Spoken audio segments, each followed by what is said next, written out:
everybody, so today is Monday, and so that means it's family movie night.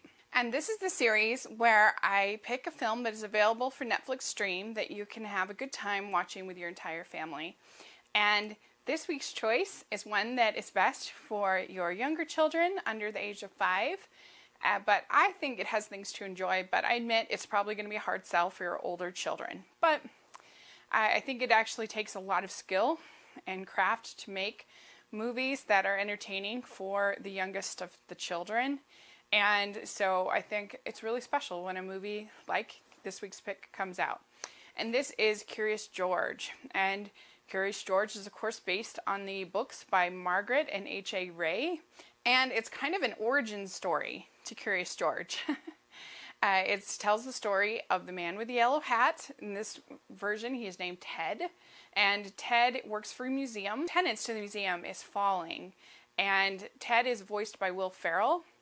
And his boss, Mr. Bloomsbury, is voiced by Dick Van Dyke. And I read his first animated voice work, which is really surprising because he had all that experience with Disney. And anyway, so he's in... he plays Mr. Bloomsbury, and Mr. Bloomsbury has a son named Junior, and Junior wants to turn the museum into a parking garage. And it's pretty tired. That is a pretty tired plot of save the school, save the museum, save the farm kind of a thing. But it's really not dwelt on that much, and it's really actually that Junior just wants the approval of his dad, which I think is kind of sweet. Everything in this movie is sweet. Everything in this movie is super cute, and it's for little children. You just have to keep that in mind. They're going to close down the museum, except for the last minute, Ted promises that he's going to go and he's going to get this relic, this statue that Mr. Bloomsbury's always wanted, and he promises to go all the way to Africa and get it. So he goes to Africa.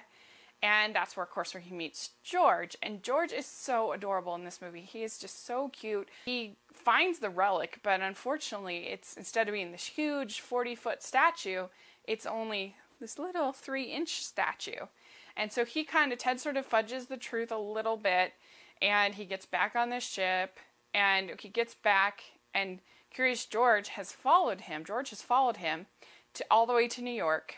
And Ted has this little tiny statue, and of course Junior wants to make a big deal about that, and so that kind of is where the story goes. Once they get to New York, it kind of does become like a series of what kind of mischief can George get into. The real special thing about this movie is the animation. The 2D animation is so beautiful. It's so bright. It's so colorful.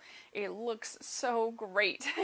And there's no way that this movie was made in 2015 that it would be done with this kind of 2D.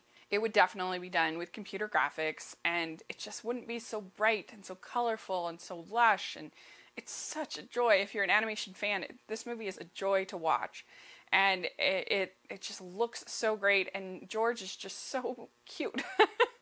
And I just love watching it for the love interest character, voiced by Drew Barrymore. Brings her students to the museum in order to kind of see Ted. The other special thing about this movie is that it has a bunch of original songs by Jack Johnson, and they go so well with the overall gentle feel of the film. It kind of reminds me of the music in the original Winnie the Pooh. It's very sweet and very gentle. I wanna turn the whole thing upside down. I'll find the things they say just can't be found. I'll share this love I find with everyone. We'll sing and dance to Mother Nature's songs.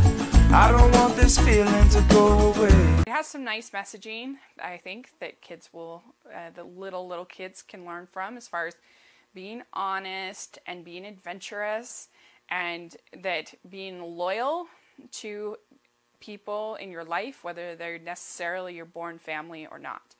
And so all those messages are sort of in there.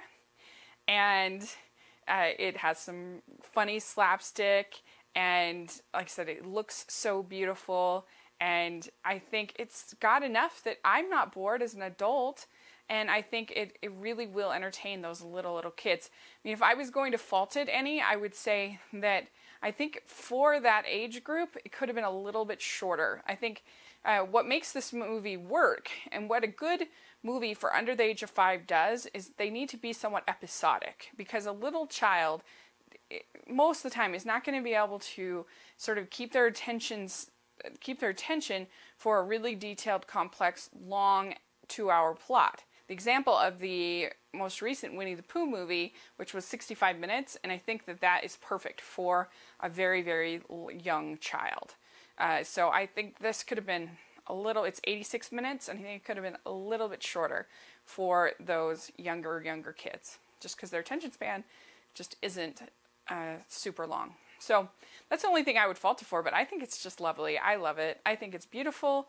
I think it has great music. I think it's very gentle and sweet and bright and makes you happy, and I think George is just such a sweet, lovable character. The movie was popular enough that they did a bunch of sequels and a whole TV show, and I think that those are also worth watching if you have a little one. So that is my thoughts on Curious George, and if any of you guys do a family night with any of my picks, I'd really love to hear what your experience is and what the kids think of them.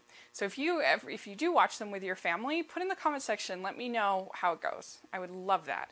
And don't forget to look at my column every week. I'll put a link there. I'm a week ahead on this video series, so they'll be posting my Box Trolls column today. So thanks so much, and I hope you're having a great day, and I'll talk to you later. Bye.